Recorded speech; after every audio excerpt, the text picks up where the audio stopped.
Good morning, good afternoon, and good evening, everyone. Welcome to your weekly dose of Kwentong IT by the Information Technology Student Council. I'm your host, Rion. Hi, hello, what's up? And I'm Wesley. So Rion, kamusta? It's been a while since our last conversation here sa ating Totoo. podcast. Last week tayo nagkasama. Live last week si Ashley yung kasama ko. This week, Yeah, ikaw naman. So ayun, kagagaling lang sa klase, kaya medyo rush yung pag-setup ko dito. Ikaw ba, Wes? Mukhang you're looking cozy grabe. din dyan sa bahay niyo. So, ako naman, it's it's kind of exciting ngayong araw kasi I'm here again. So, hello po. Kung natatandaan niyo, ako kasama na Rion sa episode 1 ng ating podcast. Mhm. Ngayon po is ala na kaming klase, so yay. It's also Yay. Friday kasi it's also Friday and bukas wala na ulit kaming klase. Eh, walang CWTS kasi sa heat index, grabe init ngayon, Rion, no? True. So Rion, kumusta isang linggo mo? Parang parang isang buong episode ng podcast sa lahat ng ganap ko this week. Pero Grabe. sobrang busy, sobrang hectic. A lot of preparation for the upcoming field exposure namin, etc. Ikaw ba, Yeah. Wes? Ako naman, I can say it's like a roller coaster. Merong araw na sobrang daming ginagawa, merong araw na pa-chill-chill lang. So, did anything exciting happen sa'yo? Exciting. Yeah. Dumating yung mga results namin sa exams. Ay, Okay, short mataas na exam? yung scores. Same. So, Very, ayun, I'm thankful kasi pasado and okay na may mga scores. yes. So, since we're here yun, ano ba yung pag-uusapan natin ngayong araw? Yun nga, I was about to mention na it's time to enough about us.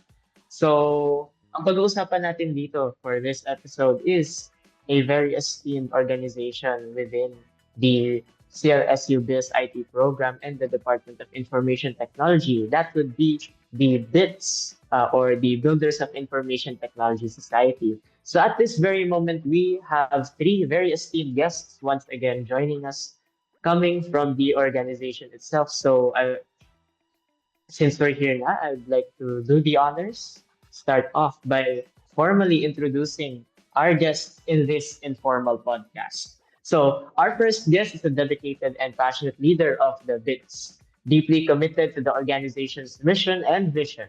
He is a third-year BSIT student majoring in systems development and a proud resident member of BITS from Batch Push IT. Push it, rather.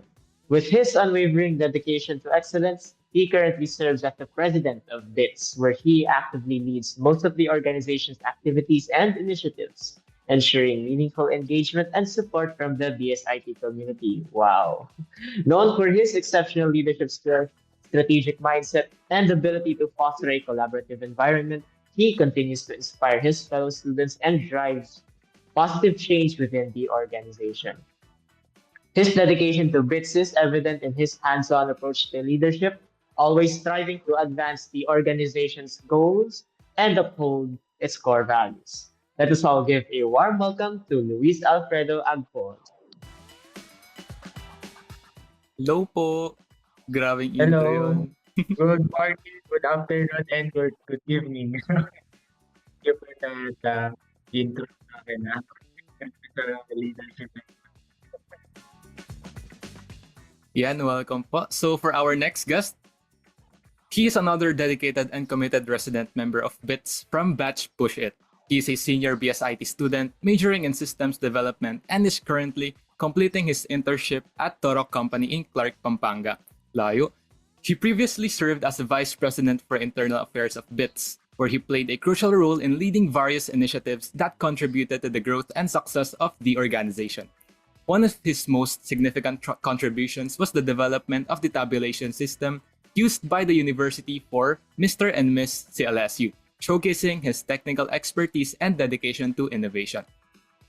Even though he is currently off campus for his internship, he remains a reliable and supportive brother to the organization, consistently offering valuable insights and assistance whenever needed. His unwavering commitment to BITS and its mission continues to make a lasting impact. So, let us all give a warm welcome to Kuya Anthony Valdez. Hello. Hello po. Clear naman yung mic ko. Okay Yes naman. po. Yes Clear na po. clear. Kamusta naman yung mga exams nyo dyan? Ah, Okay naman. Well, I hope na you're all doing good dyan. Pati sila sir, saka sila ma'am. So yeah.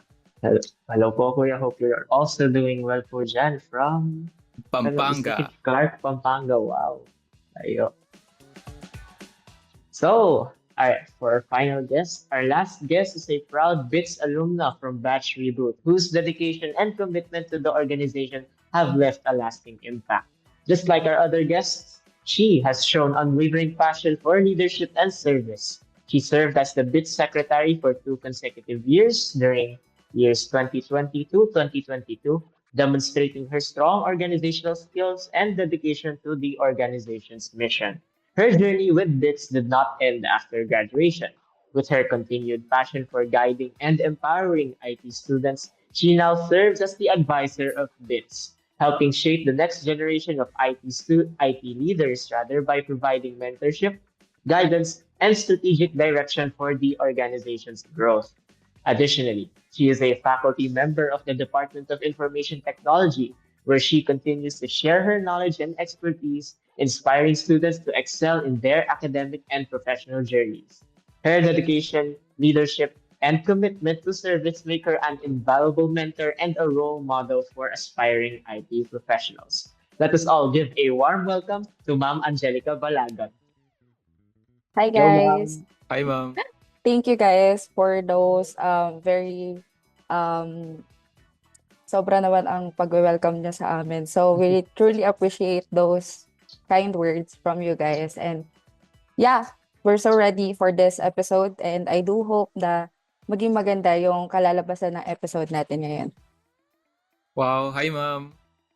That But we can ensure po, ma'am. pati sa podcast, blooming. Wow, Yes. nagbiro pa.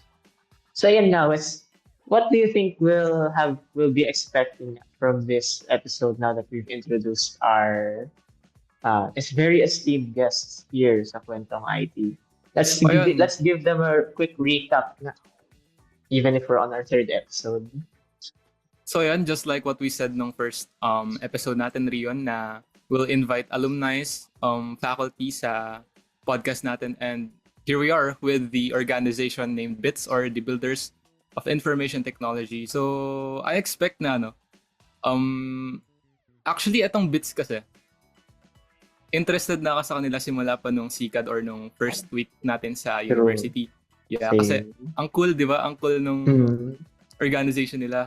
Ang dami mong makikita sa ClearDeck sa building ng IT na mga accomplishments, ganun.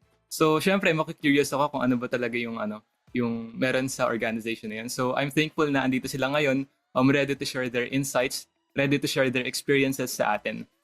So, ikaw, Rion, ano naman ina-expect mo ngayon?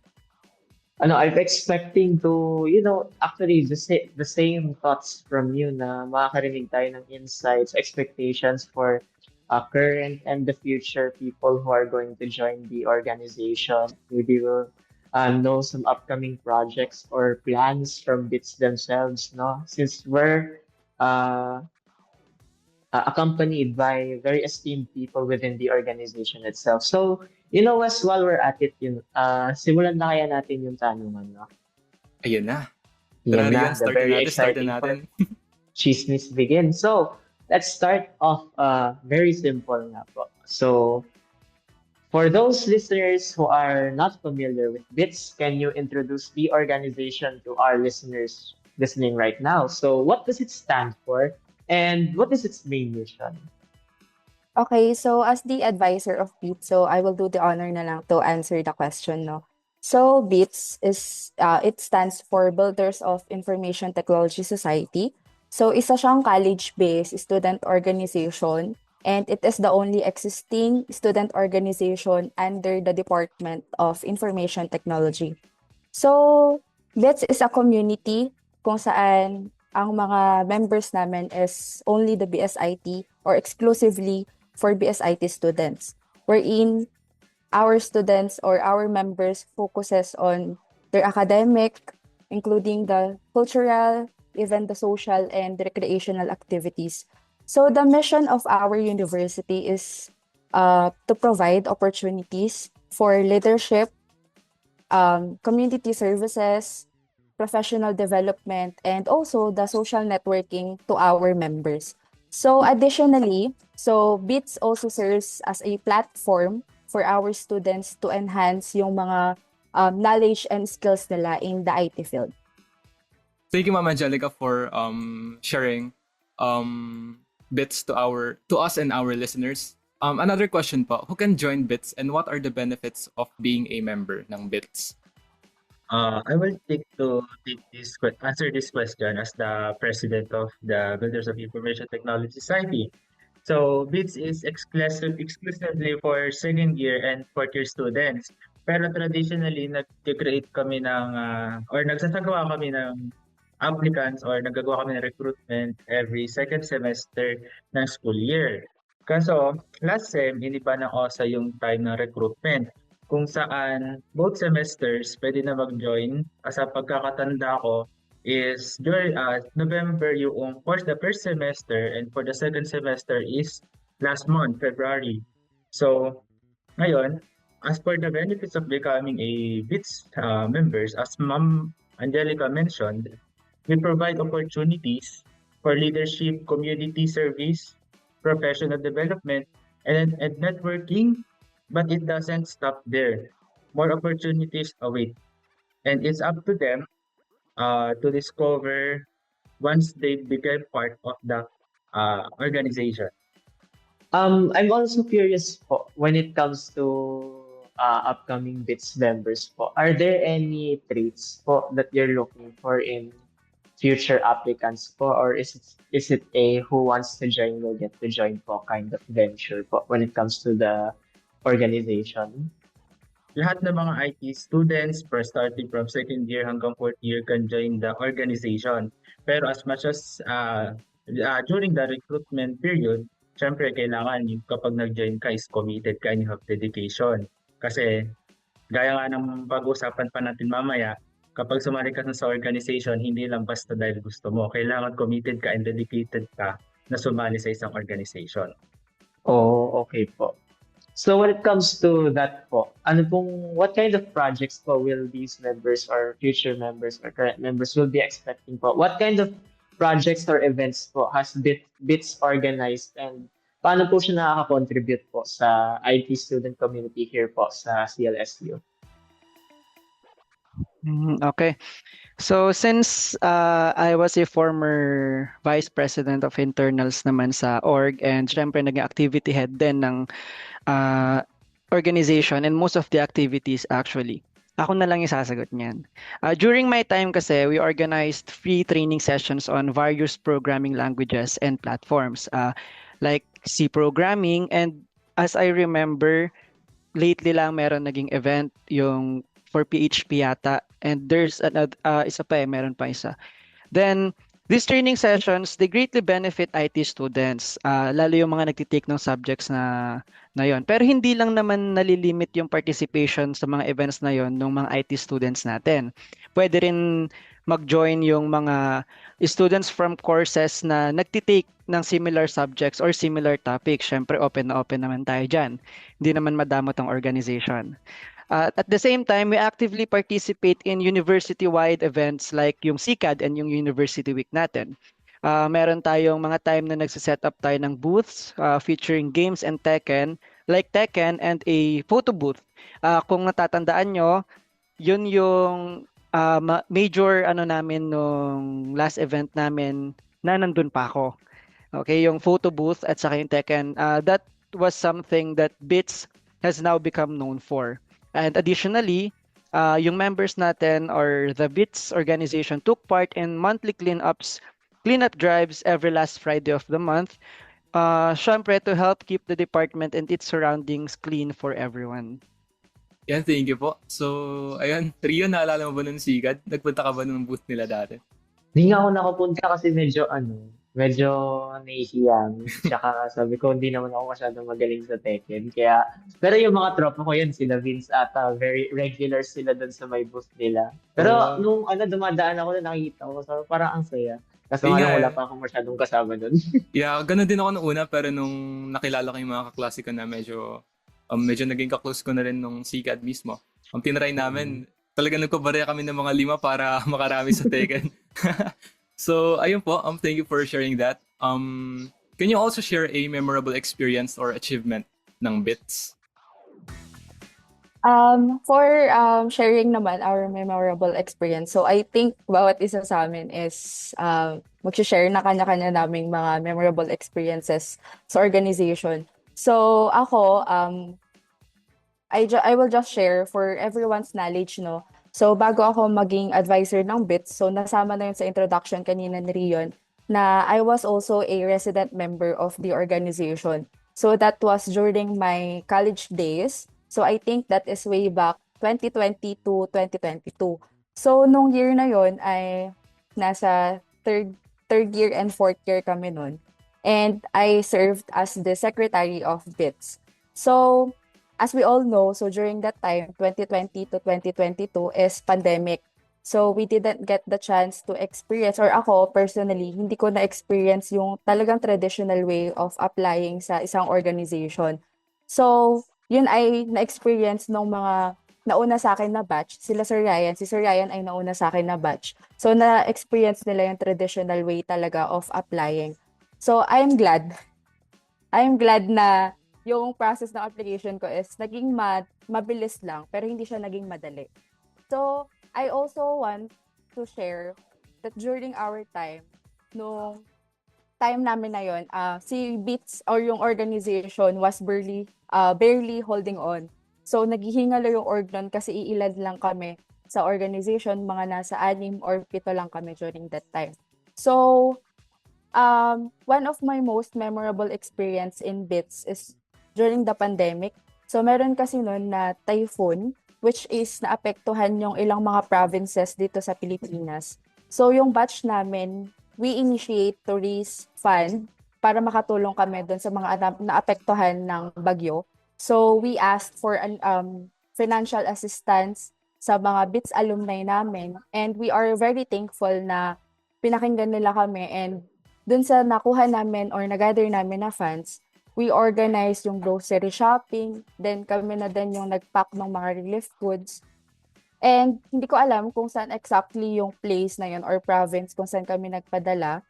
Pero since it's quite far, so we had to drop off yung mga relief goods dun sa CLSU main gate. So that activity wasn't just about extending help to others.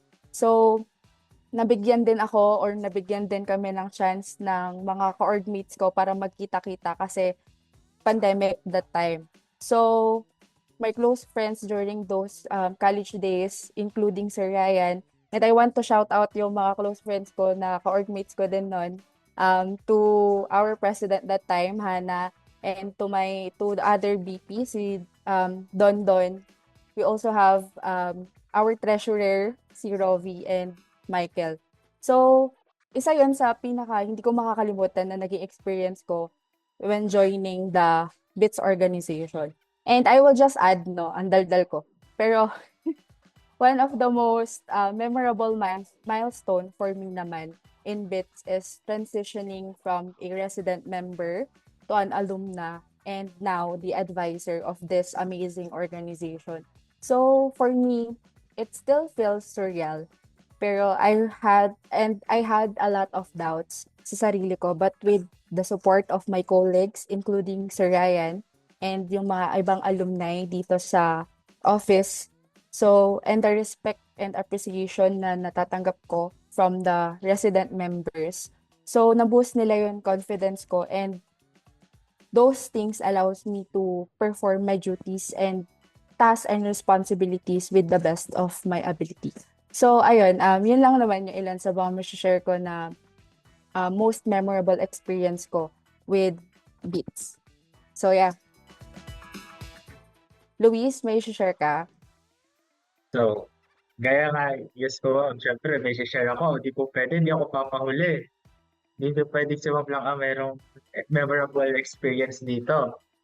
So, ayun nga, siguro, sa part ko isa sa pinaka-memorable moments ko sa BITS is yung na-appoint ako as the new president na Builders of Information Technology Society. Siyempre, like, ano lang yun eh, like super gulat na lang ako noon. Like speechless ba talaga, like literal. Then natatandaan ko noon, parang si Sir Rai pa yung nagsabi sa akin sa pagkakatanda ko. And sa chat niya ako, in-approach, sabi niya ganyan.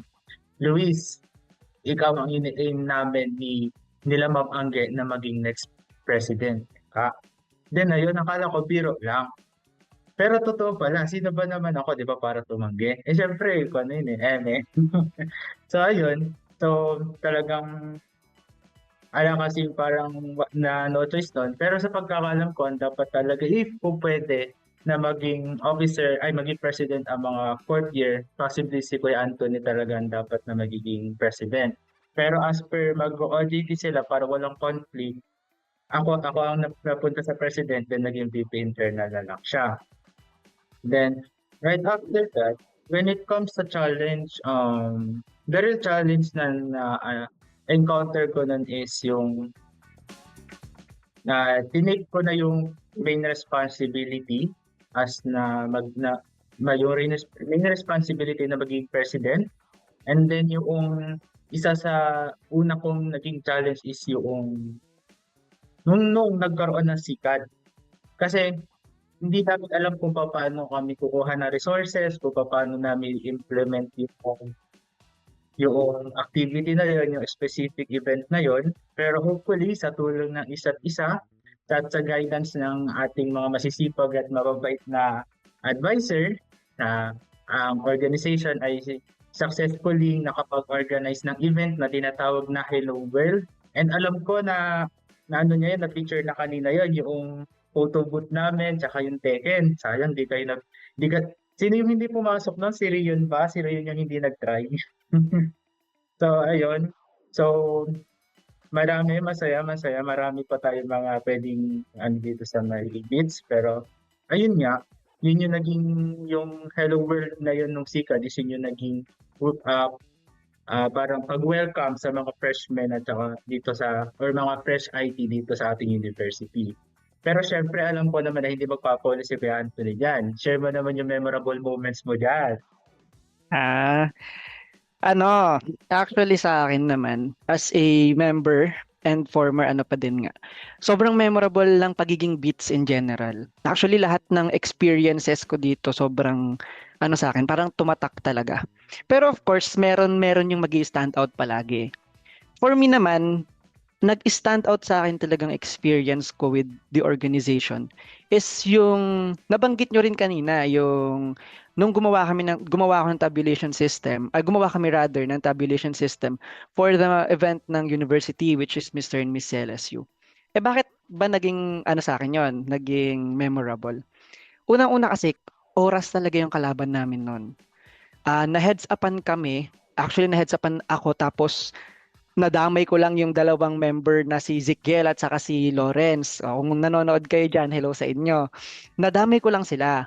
Kasi aminado ako na kailangan ko rin naman talaga ng tulong. Hindi tayo para magpakabida-bida So yon, limited yung oras namin. Syempre, university-wide event yon, and at the same time, parang ang ganda na rin na inanuhan kami, parang inofferan yung department ng isang malaking task, pero at the same time nakaka-pressure. So syempre, with that pressure, kailangan ko pa rin mag-comply, ng org. So yun, syempre, ang pagkakatanda ko parang 3 days lang ata yung naibigay sa amin, or 3 nights, something like that, 4 days, 3 days lang para gawin yung di syempre kami naman talagang kahit walang schedule lang papasok doon. Tapos itong napakahirap manghiram ng devices minsan para gamitin. Kailangan mo pang manuyo, parang gano'n. Syempre, pero masaya. Masaya yung process, masaya yung progress, yung journey. Alam niyo, napakasaya nung before and during nung Mr. and Miss CLSU event. Pero ang pinaka mas naging masaya yung after nun. Kasi after nun, napaka-fulfilling nung pakiramdam. Lalo, syempre, medyo malaki at saka nakaka-pressure na event yon or na task. Tapos natapos, successful pang natapos. Though merong mga unexpected na kamo na hindi man kami nabigyan ng tamang recognition, which is okay lang. Babanggitin ko na din dito. Pero yun din, isa siguro sa masasabi ko. One thing na kapag mapagdedesisyonan na isang estudyante na sumali sa org, never expect lagi okay. When it comes to doing tasks, never expect to have recognition, to have anything in return. Basta gawin mo lang and maniwala na kayo sa akin, yung pagod sobrang worth it. Yan. Yun lang, sobrang ano lang talaga nung event na yan. Napakasaya lang din nun. So, yun nga po. One thing that I've noticed po sa lahat ng mga kwento nyo, yun nga, you did mention din po, Kuya Anthony, yung parang there's the presence of or talagang may experience na hardship along the way. Pero another thing po that I did notice po is even though there was hardship, nandun pa rin po yung samahan na that it binds the organization together, na there's that brotherhood or sisterhood na nandun, na even though mahirap, sama-sama pa rin kayong kasama-sama niyo pa rin pong hinaharap yung problems, hinaharap yung hardships para po ma-fulfill or magawa yung event at the end of the day. And parang it's very napaka-wide po ng scope. We went from humanitarian aid to events within the department, and then ayun po, naging part po kayo ng very important event po ng university. So while we're on that topic po, meron pong tawag dito po, yung nasama po kayo or you were a part of the events from the university. Of course, meron pong collaboration po with other organizations and institutions po. So I'd like to ask po, how exactly po does the organization collaborate po with other organizations and institutions? Ako na mag-take here kasi usually sa akin lahat muna dumadaan yung mga letters. So, we collaborate with other organizations and institutions through a formal communication process. Siyempre, hindi naman po pwede na i-chat lang ako, ganyan. O, pagkakipag-collab kami, ganyan. Hindi ganon. It starts with a formal letter na binibigay sa amin, pwedeng through email or pwedeng through face-to-face. After which, we discuss and evaluate the proposed collaboration.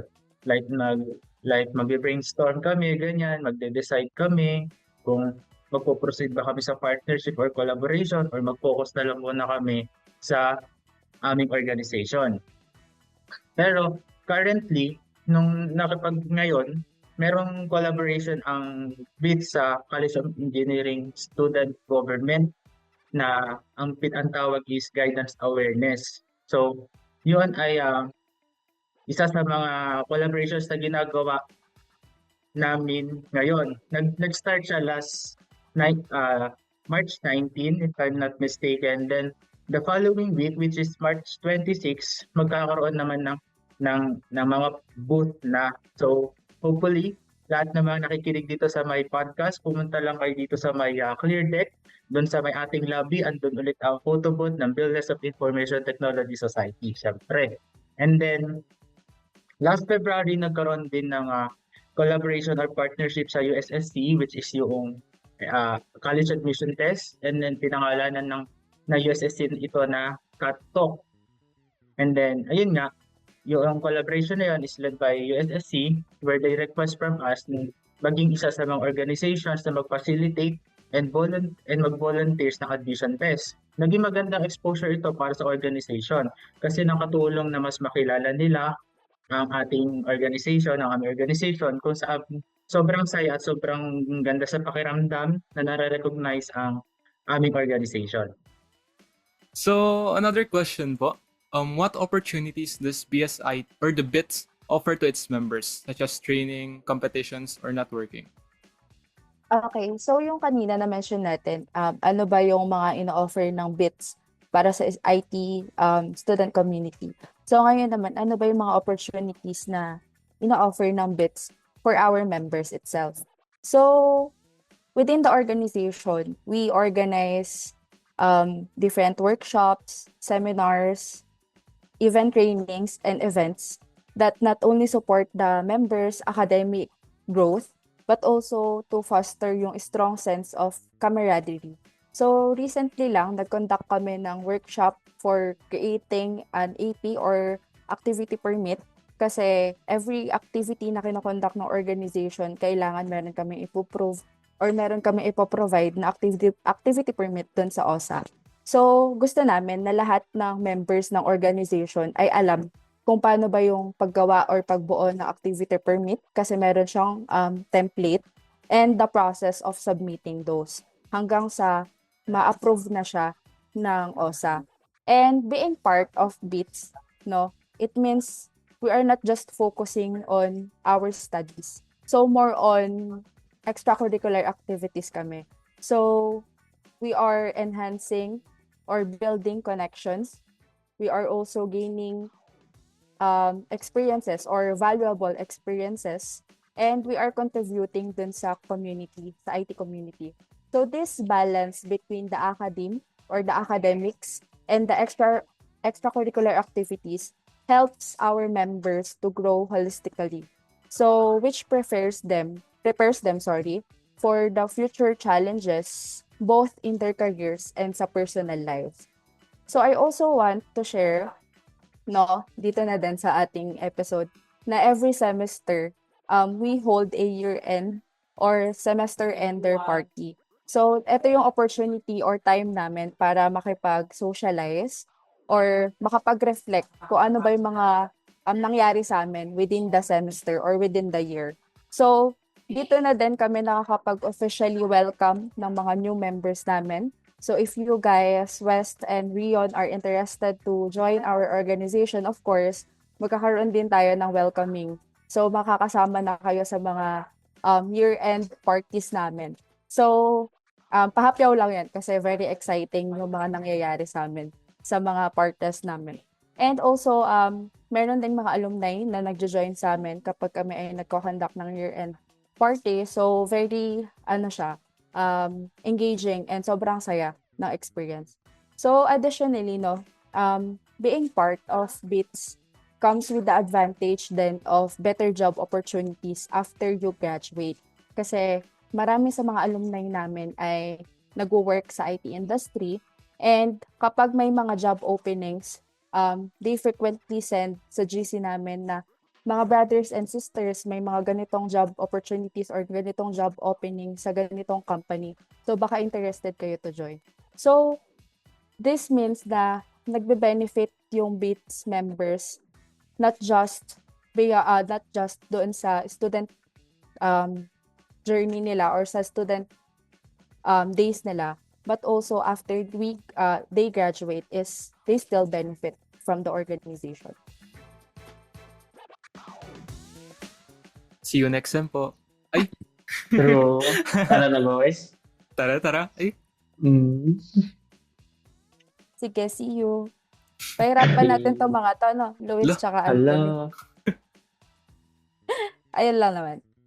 One random kwento ko po pala na gusto mong ikwento when I was before I became a ganap na BSIT student po is nakita ko na po yung ibang mga posts po posts ba yun ng BITS. Pero one thing that stood out to me po was when I saw yung pin po, yung pinning ceremony. Sabi ko, parang gusto ko magkaganon. Sabi ko, gusto ko sumali ng BITS. But apart from that, now na I know a lot more about the organization, parang mas na-inspire na po ako na sumali po sa organization. And I hope our fellow viewers are also, our fellow listeners as well, are interested in joining the Builders of Information Technology Society. So, apart po from the guidance awareness and yung aforementioned niyo pong coding workshops po na pinaplano po na ginawa na po ng Builders of Information Technology Society and the future plan guidance awareness po,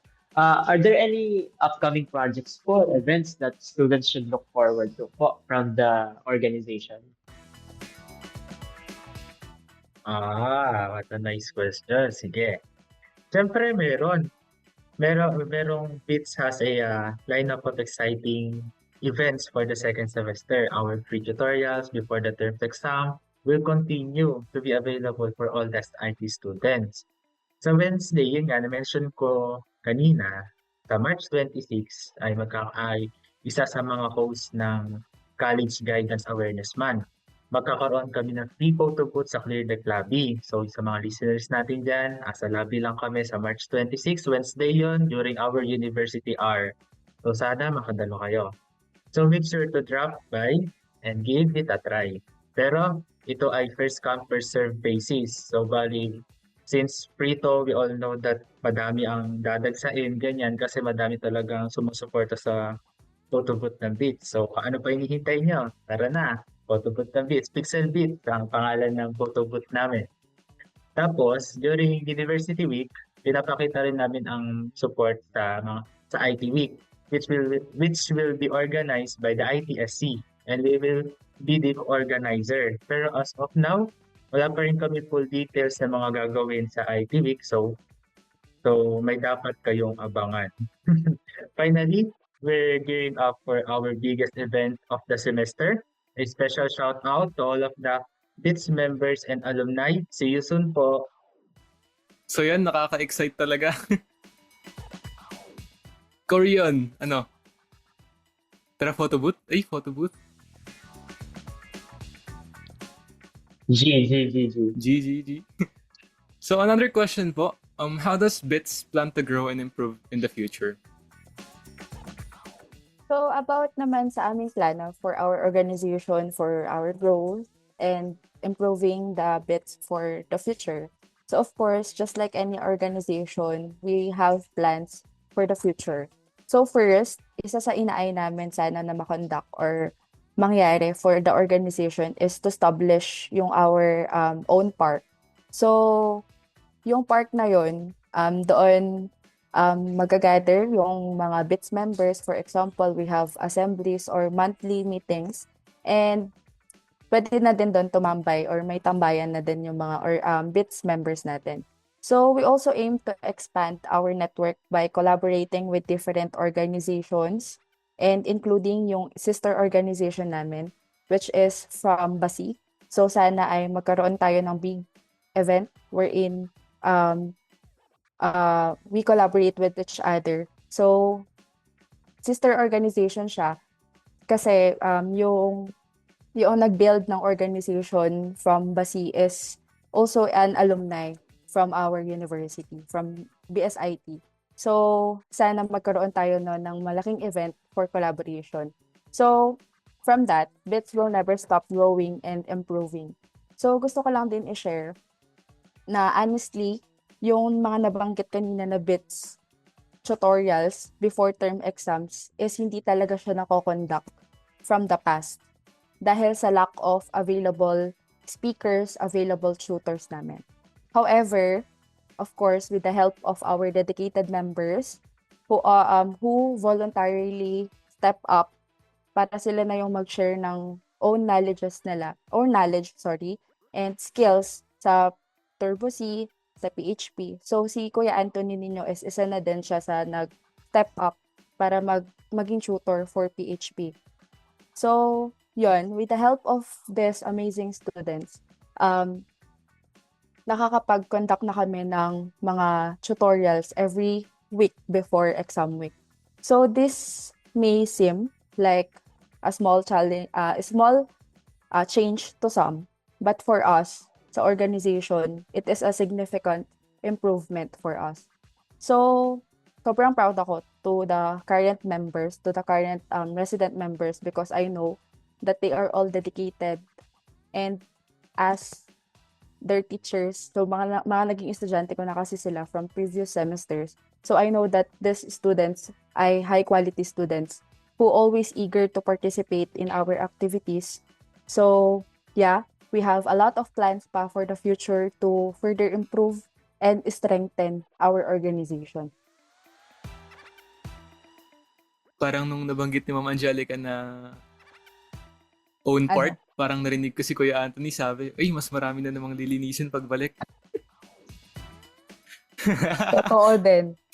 De, okay lang yon. Basta laging may pamerienda si Ma'am Angge. Yun! Diba? Yun! Okay na po yung ensaymada sa first baker. Oo, dun lang tayo. Hanggang dun lang yung budget natin. Sisipagin talaga maglinis kung may merienda. Yes. True.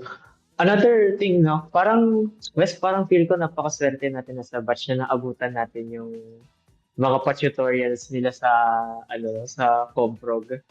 True! Grabe, Kasi niligtas. nabanggit din naman Angelica kanina na hindi nangyari yun sa past. Mm. Yeah, so thank you po. Thank you sa Totoo, patience. thank you po. Naligtas yung mga scores ko sa exams dahil doon. Kasi sabi ko pag magpapa-tutorial yung bits, pupunta talaga ako kasi parang review ko na rin yan. Sobrang Looking highlight. forward. Looking forward to Totoo. next tutorial. Ay, Yes po, yes po.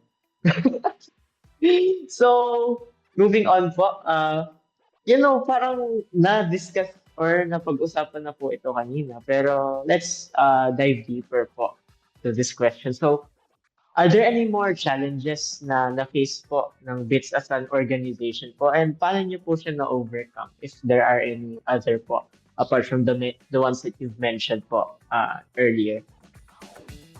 Mm. Actually meron. Pero this isn't a challenge that I've experienced personally. Rather, it's a story from a previous batch.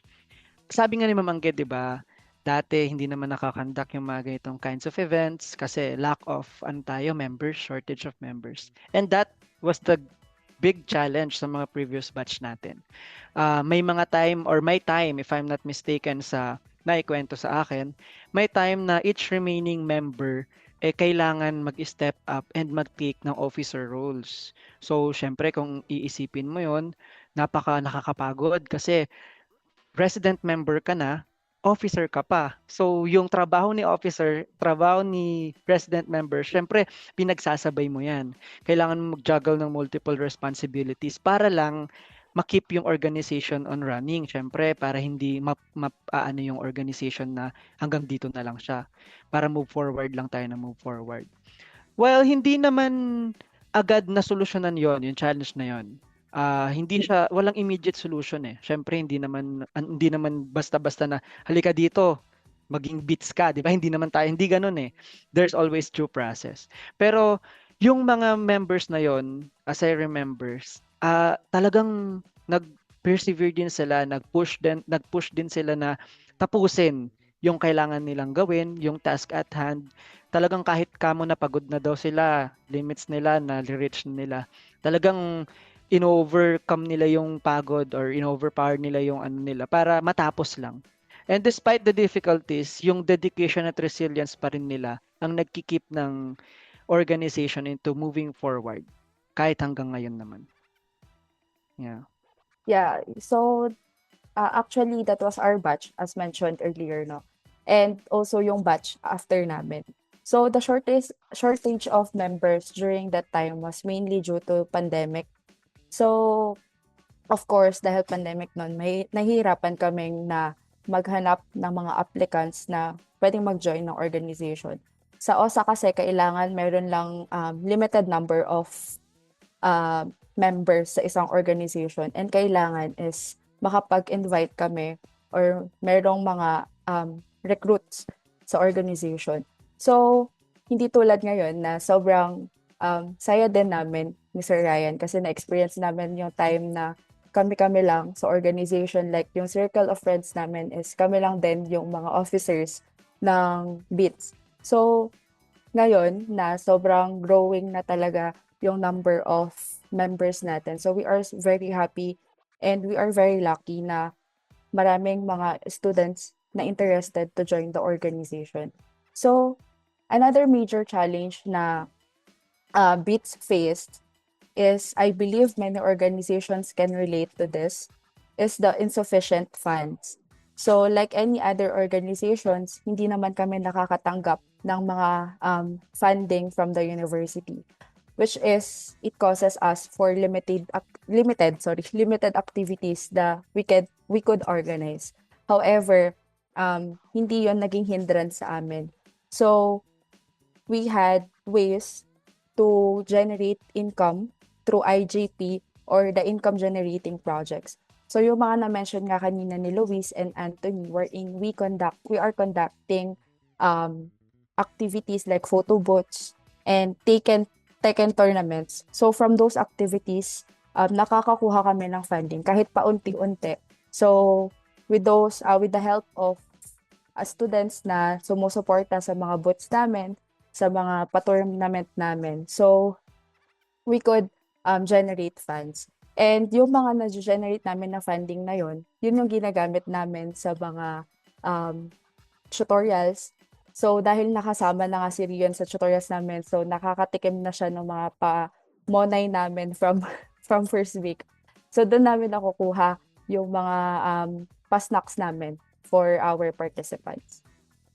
Grabe, Rion. Mas nakaka-believe tuloy yung mga members ng BITS. Truly. Nakikita mo outside na parang always having fun na pa-chill-chill lang. Pero deep inside is ganun pala yung mga challenges na in-overcome and na-overcome na nila. So, para sa amin and sa mga listeners na din po, what advices would you give the students who want to get involved in organizations like BITS? Ako na ha. So, Okay.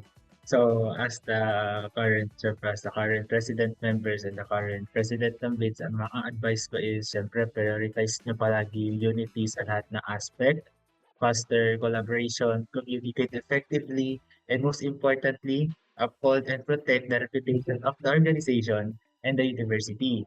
Basta if want mag-join ng mga students, basta be prepared and enjoy nyo lang ang pagsali kasi to be honest, masaya talaga siya. And I know naman, kanina nyo pa na-witness na masaya pero at the same time, meron talaga mga challenge na mapiface. Pero yung mga challenges na yun, kaya nyo yan.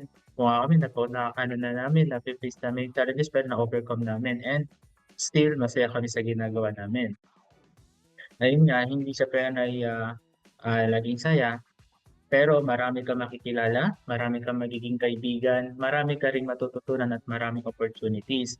Kaya ako nasabi na marami kang makikilala lalo na kapag ka nasa position ka, ganyan. So marami kasi makikipag-collaborate sa'yo, maraming makikipag-kaibigan sa'yo, maraming mag-chat sa'yo, yan talaga. Like may kasi send sila sa'yo ng mga formal letters, ganyan, yung USSC, yung Pulidian, yung OSA, ayan, yan yung isa sa mga parang na-build up na mga kaibigan or let's say connections inside the university. Then, ang pagsali kasi sa business, hindi lang dahil gusto mo. Kailangan may long-term commitment ka. Kasi kapag committed ka kasi talagang ipupush mo eh. Di ba? Parang for example, may crush ba kayong dalawa? Sa matawa si Wes. Di ba? Parang pag may crush ka, di ba, fully committed ka sa kanya, di ba? Ipupush at ipupush mo. Makuha mo lang yung matamis niyang oo. Di ba? So, ganun din sa may BITS, need mo ng commitment and dedication. Kasi yan ang pinakamahalaga sa pagsali sa isang organization. Hindi lang sa BITS ha, baka sabihin nyo dahil sa BITS ganyan. Sa lahat ng organization, yun talaga isa sa mga pinakamalaki at pinakamahalagang part is yung commitment and dedication. Yun lang. Pero may share din yata dito si Kuya Anthony eh. Nararamdaman ko na. Oh, meron talaga. Kasi I was an activity head or recruitment head nung last na recruitment natin kung natatandaan ng mga bagong members ngayon. Siyempre, before kayong sumali, I always suggest that you assess yourselves muna. Gaya kasi ng sinabi ni Luis, this is a long-term commitment and commitments are never a joke. Kaya nga ayaw nung iba, di ba? So, not every moment will be fun. Hindi laging masaya dito sa org. Didiretsahin ko na. Most of the time, kailangan seryoso ka lang. Kailangan, may oras tayo para sa biro, pero madalas talaga, meeting seryoso, usapan seryoso, kailangan lahat yan. Kahit nga hindi mo feel eh. Kumbaga kahit parang hindi mo trip umattend sa ganito, kailangan mo syempre. Isa pa, kailangan mong maging type of person na ready laging mag-step up. Parang kung sa term ko nga, kasi meron akong kabatch dyan, si Andre, sila Waing, sila Lawrence. Ang tawag ko sa kanila, they're my one call away batch members or batches. Kasi, alam nyo sila, talagang kapag free time nila tinawag na ganito, pupunta talaga yung mga yan. Hanggat kaya nilang tumulong, tutulong talaga yan. Kaya alam nyo, sobrang tuwang-tuwa ako dun sa mga yan. Pero hindi lang naman sila. Actually, all of my batchmates, and I think all of the current resident members are the same. Pero yun, I'm glad that they are one call away lang kapag tinawag sila nila ma'am. Then at the same time, sabi ko nga kanina maraming challenges and nakwento na rin namin napakaraming challenges na may face. But despite these challenges, lagi yung tatandaan, it's always important to recognize and appreciate yung joy and most importantly yung growth na kayang ibigay sa inyo ng organization na sinasalihan ninyo. Ayun lang. Ayan, since yung dalawang members natin ay nakapag-share na ng kanilang experiences and advice para sa mga gustong sumali ng organization. So ako naman, I will share my point of view as a member and also as the advisor of PIT. So I completely agree with the two, no? Na before kang sumali ng isang organization, kailangan you must assess yourself first. So you need to ask yourself if you're truly willing to commit your time and effort to this organization. So kailangan kasi bago ka sumali sa isang grupo, sa isang organisasyon, is kailangan buo yung loob mo. So at first, of course, it is natural na meron kang mga doubts, may mga confusions, kasi hindi ka naman fully aware kung paano ba talaga nag-ooperate yung isang organization.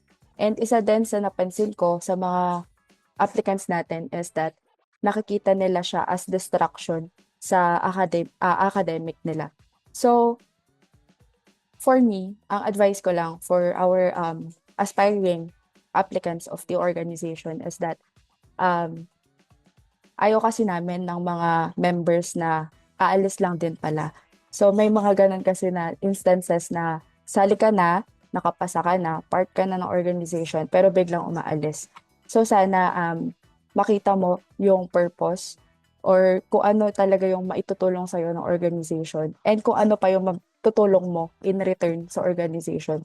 So, give and take kasi siya. So, hindi naman ibig sabihin na sasali ka ng organization is ikaw lahat ang gagawa. Kaya merong mga members, kaya meron kang brothers and sisters para meron kang katuwang sa paggawa ng mga activities. And kami naman ni Sir Ryan as advisors of this organization, we're always willing na pakinggan kung ano ba yung gusto mong mangyari sa organization or kung nahihirapan ka ba, ano yung pwede namin maitulong sa'yo. So, sa organization kasi namin, we always prioritize the academe. So, kapag apekto na siya sa pag-aaral mo, so bibigyan ka namin ng time to focus on the academics. And if the other members naman ay merong free time, so sila yung pwedeng mautusan namin. So, yun lang.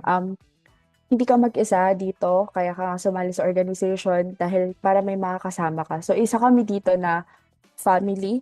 So, I can't promise you any specific things. Ayoko gumamit ng mga mabubulaklak na words. But one thing is for sure with our organization, we are having fun, we are growing together, and we support one another. So, to all of our aspiring members of our organization, so we can't wait for you to be part of our growing and amazing family. Rion, kinakausap mo na ba si Self? Medyo, nakapag-self-reflect ka na. So, ayun nga, just like what Kuya Anthony said, hindi biro ang pagsali. You need to be committed and must have the dedication. So, para sa mga aspiring BITS members dyan, pag-isipan nyo na lang mabuti. Pero I'd like to ask you, Wes, ikaw ba, sa tingin mo, you're interested in joining the organization? I'm really interested in joining this organization kasi parang may bumubulong na sa akin eh. Ay, tinatawag na. Yun, kasi bukod sa pag-admire, ina-admire ko sila. For real. So, yun, ina-admire ko sila. Hindi lang dahil sa mga events nila, sa mga achievements nila, kundi sa naging podcast natin ngayon sa mga sinabi nila. Especially din sa mga challenges na na-overcome nila. So, I admire them for that and gusto ko rin maka-overcome. Like, parang gusto ko talaga maranasan and not just the maranasan para lang for the experience. Gusto ko maranasan para I don't know, parang gusto ko lang talagang makilala yung sarili ko or makilala na parang naging member to ng BITS and not just the member for clout. Naging member siya because kasali siya when they overcome the impossible. Ay wow, the impossible. Hindi possible. Grabe.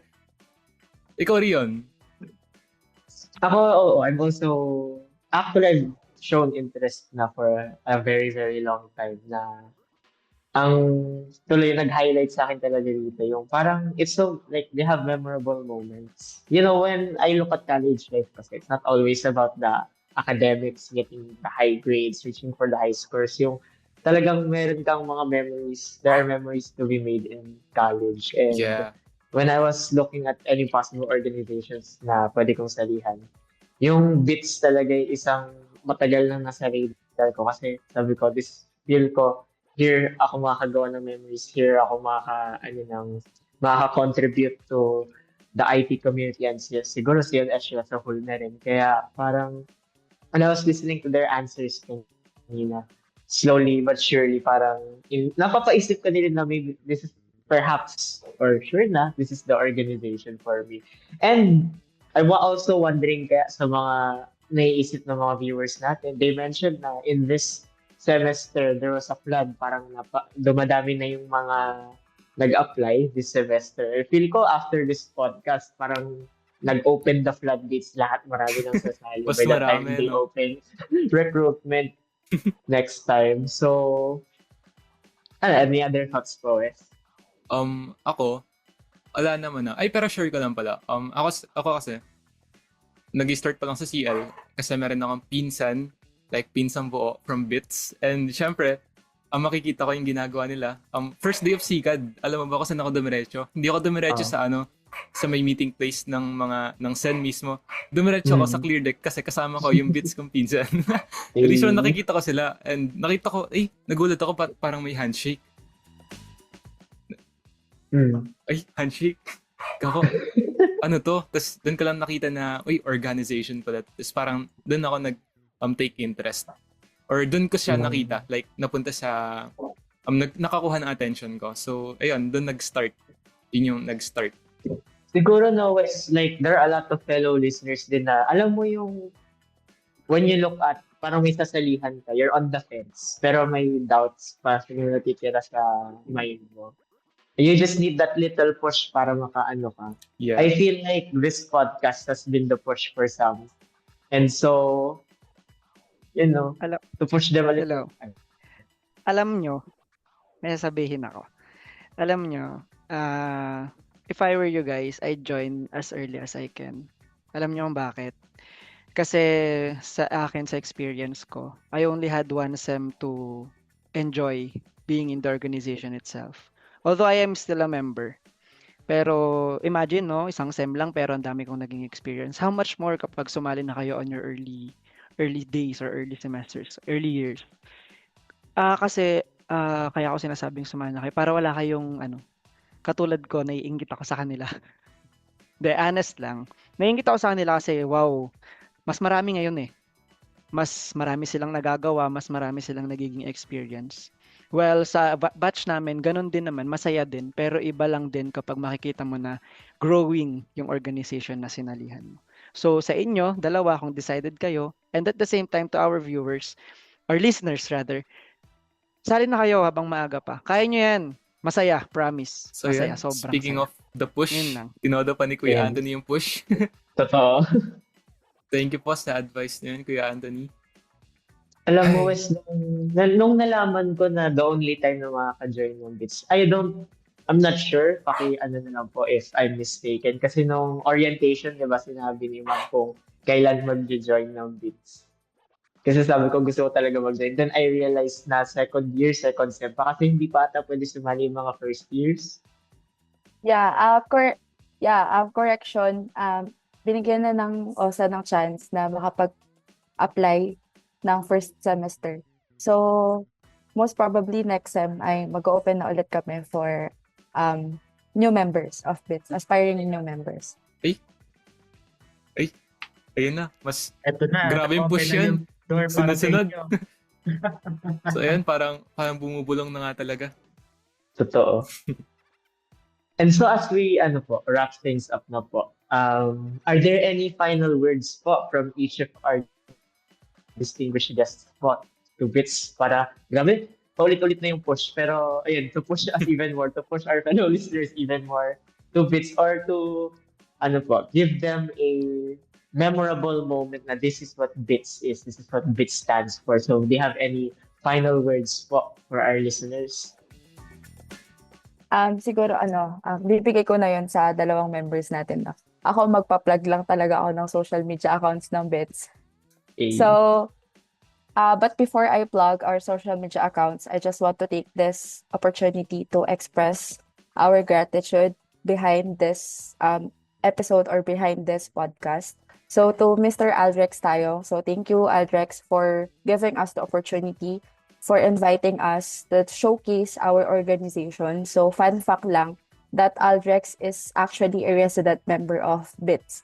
And also, I would like to give thanks to these two amazing hosts for this episode. So they are my students, and I'm very proud of you two, Rion and West. So I personally had a great time for this episode, and we are looking forward to seeing you both to become part of the Bits. So if you guys, to our listeners, if you guys want to stay updated with our activities and events, make sure to follow our official social media pages.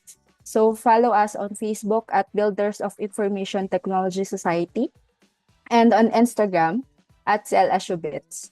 So we post our announcements, our upcoming events, and other exciting opportunities for the IT students. So Anthony and Luis, do the honor for inspiring our next members of the organization. Thank you, guys. Nasabi ko na yung akin, I think it's better if Luis would end it Ay, na para sa ako talaga. sa pag-push Final ng push. mga Ko talaga incoming. yan. Siyempre, you're the president, of So, course. since na pag-uusapan natin yung push, ayan, sige, yung pisahan niyo yung push Curious ba kayo bakit push yung pa yung batch name namin? Bakit po? Bakit? Dahil konti kami noon, kailangan namin i-push yung mga sarili namin, lagpas sa limit namin. Yun. I-push lang ng i-push hanggat kaya. Yun. Hindi lang talaga. Push lang, kaya push. Kaya ang Tama. masasabi ko lang sa mga aspiring members dyan, sa mga listeners natin, join kayo ng biz and push nyo lang na i-push yung sarili nyo kasi I know meron pa kayo may lalabas na much better sa personality nyo kaya magkakaroon kayo ng self-growth. Kaya push lang ng push. Push it. Push. Ay, ng kandidato. Yeah, thank you. Yan, thank you po sa inyong lahat. Rion, may napansin ako. ano yan, Wes? Nakakabitin. Ay, Everything. para sa mga listeners natin dyan, may napansin din ba kayo? Pati yata sila nabitin eh. Pero don't you guys worry kasi meron pa kayong mga abangan na future episodes ng Kwentong IT. That's right. Abangan niyo lang yung mga future episodes natin to be uploaded at the ITSC YouTube channel and the ITSC Spotify page. Also, don't forget to like, share, and follow the ITSC Mhm. Facebook page to stay updated sa Kwentong IT.